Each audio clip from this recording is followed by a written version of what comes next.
السلام عليكم، ازيكم يا بنات؟ عاملين ايه؟ يا رب تكونوا في تم صحه واحسن حال. قبل ما ابدا معاكم الفيديو ما تنسوش الصلاه على الرسول، اللهم صل وسلم وبارك على سيدنا محمد عليها افضل الصلاه والسلام. الفيديو بتاع النهارده يا بنات روتين كده بدأته معاكم من بالليل. دخلت كده على المطبخ بتاعي وقلت ان انا اشطب المطبخ كده. كان عندي حبه مواعين وكده، فقلت ان انا اعملهم معاكم عشان ان شاء الله كده تكمله الفيديو تاني يوم. يعني اللي هو انا هقوم الصبح كده المطبخ بتاعي يكون نظيف، ما يكونش فيه اي بهدله ولا كركبه، يعني يكون المواعين بتاعتي مغسوله والحوض بتاعه نظيف. عشان خاطر لما اقوم كده اغسل السجاد بتاعي يكون المطبخ بتاعي نظيف، يعني ما يبقاش عايله هم ان لسه هقف اغسل مواعين وارجع اغسل السجاد، فالموضوع هيبقى صعب عليا وهتعب بسرعه. لكن كده طبعا انا كان عندي شقه كنت كمان مسحاها ومنضفاها، ولما عملت المطبخ بالليل صحيت تاني يوم الصبح كده على السجاد على طول. يعني طبعا انا ما غسلتش السجاد كله عشان خاطر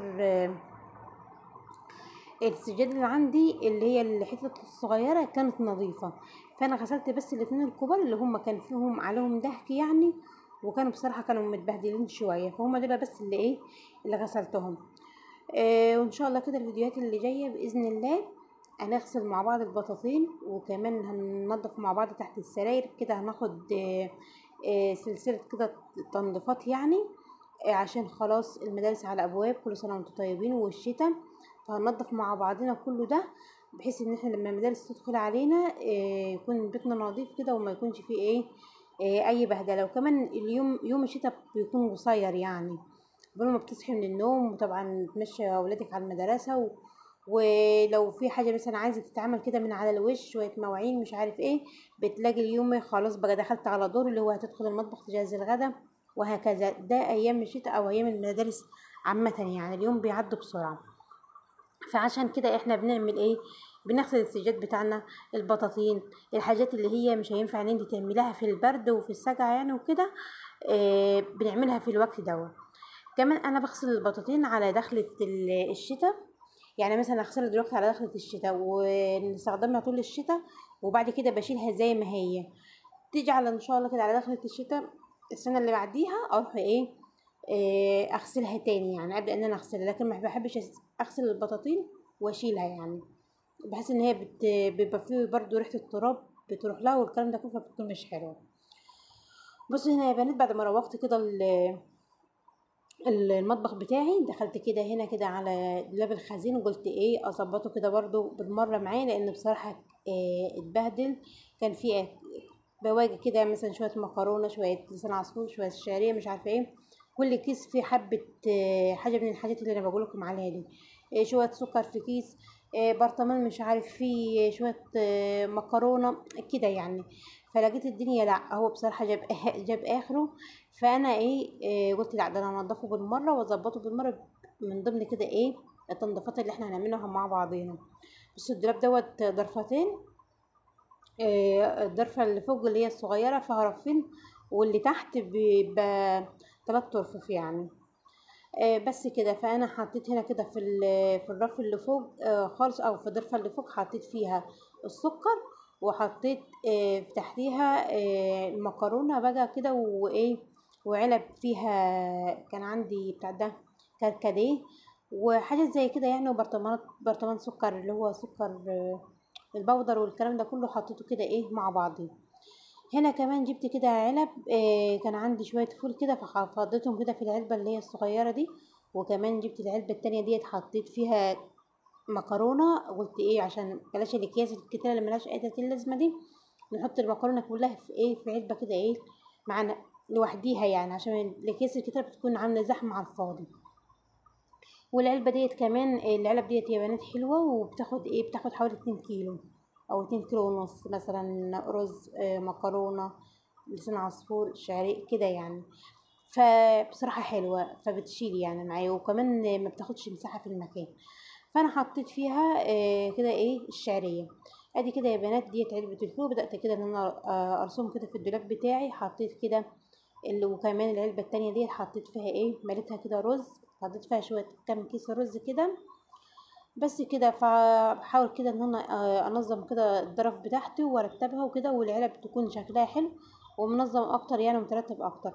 طبعا لو هي كميات اكبر من كده فالعلب ديت مش هتنفع. بس انا بما ان انا يعني الكميات اللي عندي بتبقى مش كبيره، فبحط في العلب ديت بتكون حلوه معايا. يعني لو عنده رز مثلا كتير، بفضي مثلا كيسين في العلبه يخلصوا، اروح ايه مفضيه اغسل العلبه واسيبها مثلا لحد ما تنشف، واروح مفضيه غيرها كيسين تاني، وهكذا يعني. روقت كده الدولاب بتاعه وظبطته ونضفته زي ما انتم ما شفتم كده.